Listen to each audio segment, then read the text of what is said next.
선산대사님의 그 저술하신 책 중에서 성가구감이라는 거 있습니다. 저는 성가구감을 보고 19살 때 이 성가구감을 보고 큰 초발심을 느껴가지고 그 수심정로와 성가구감을 보고 크게 감동했던 기억이 나네요. 그 중에서 이 정토 법문 부분만 발췌해가지고 말씀드리도록 하겠습니다.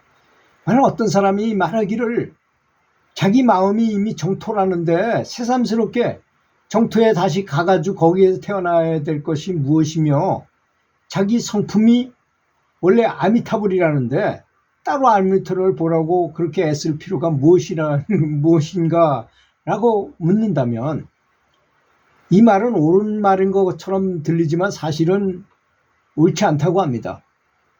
왜냐하면 저 부처님은 무엇을 욕심내시거나 성내는 일이 없잖아요. 무심하신 분이잖아요. 그럼 나도 그렇게 모든 걸 내려놓고 무심하거나 성내는 마음이 일어나지 않습니까? 그렇지 않잖아요.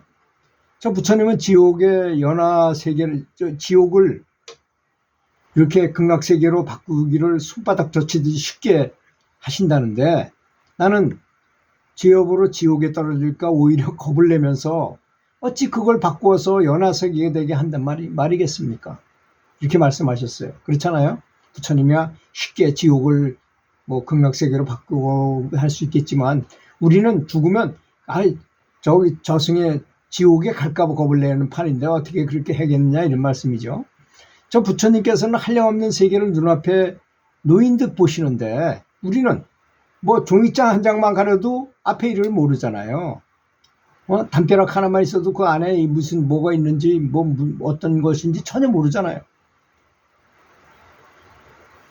어떻게 그 시방 세계를 눈앞에서 볼 수 있단 말입니까? 그러므로 사람마다 성품은 비록 부처인 것은 맞지만 실제 생각하는 것과 말하는 거 행동하는 것은 중생이라는 것입니다. 왜?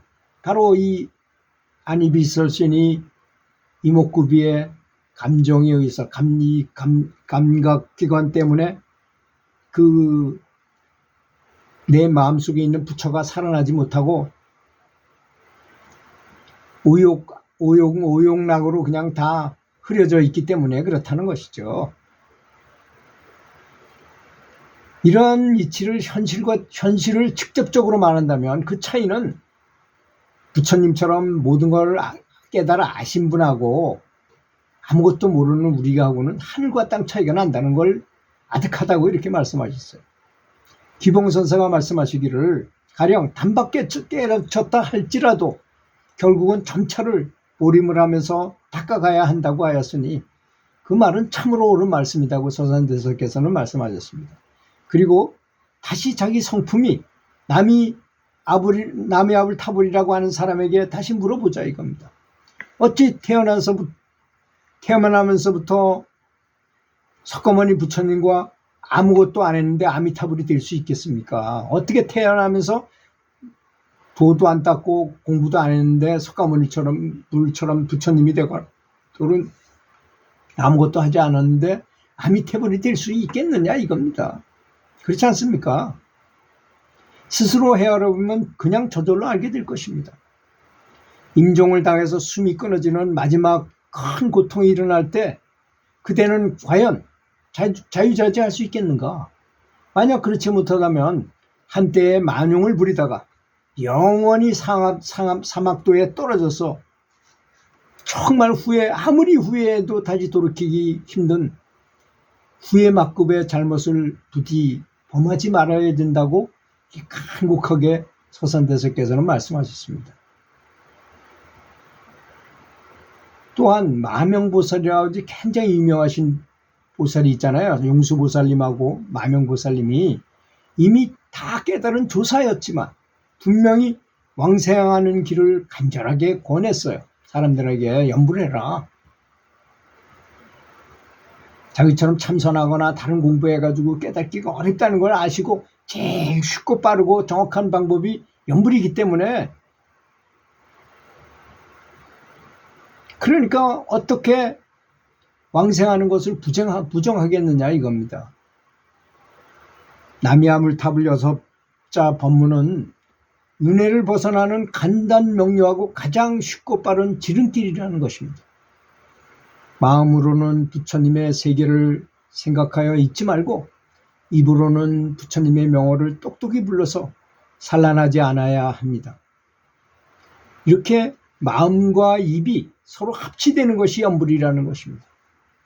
이 서산대사님의 성가 귀감 중에서 연불에 대한 부분에 발췌해서 말씀드린 것입니다.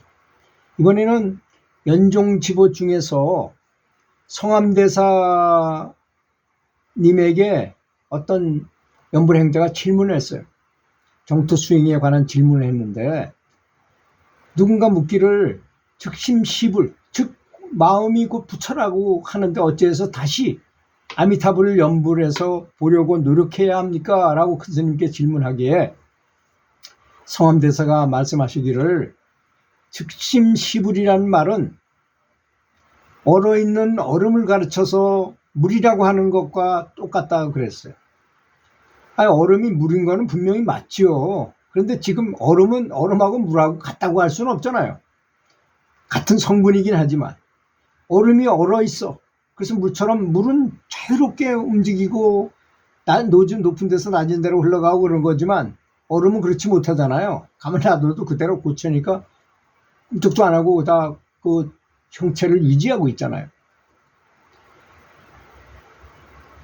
얼음이 비록 물이기는 하나 물이 얼었으므로 태양의 열을 빌려가지고 뜨겁게 해야만 비로소 녹아서 풀어져서 물이 되는 것과 같이 마음이 부처인 것은 맞기는 하지만 마음 전체가 어지럽고 미혹해서 어둠 속에 있다는 것입니다. 그렇지 않습니까? 어둠 속에 있잖아요. 우리는 부처의 힘을 빌려야만 비로소 깨닫게 되는 것이기 때문이라는 것입니다.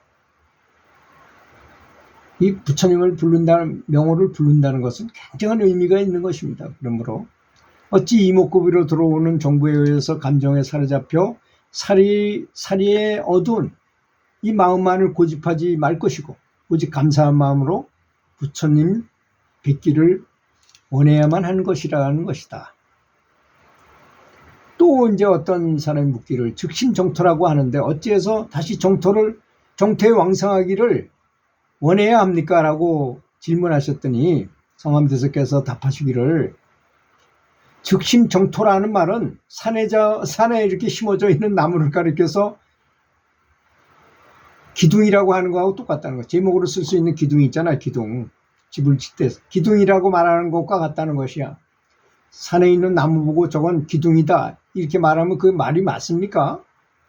즉 나무가 기둥이 될 수 있을 가능성은 있는 거죠.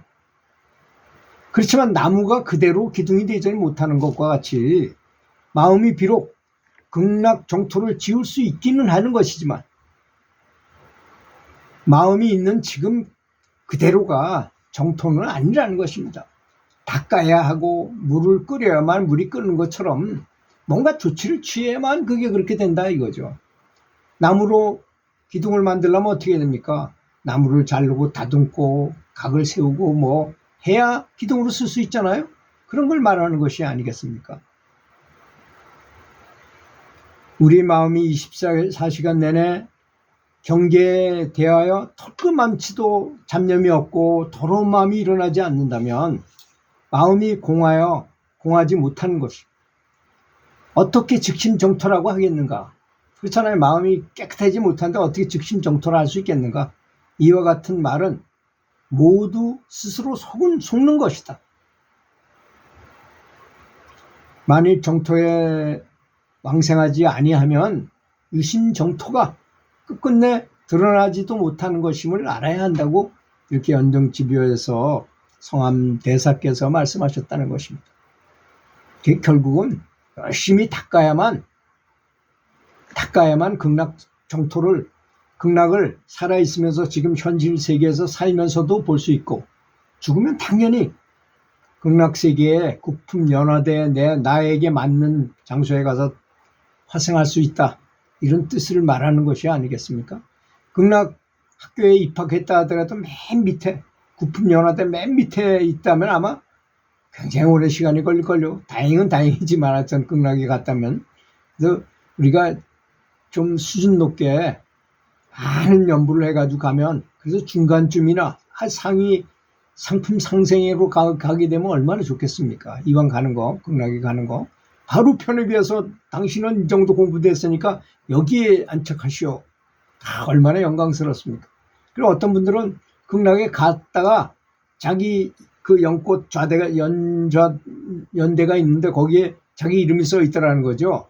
어느 위치더라, 국립연화대쯤에 어디쯤에 내 이 자리가 있더라는 걸 보고 와서 알려주고 그런 사람도 있었어요. 그런 예가 많이 있었습니다.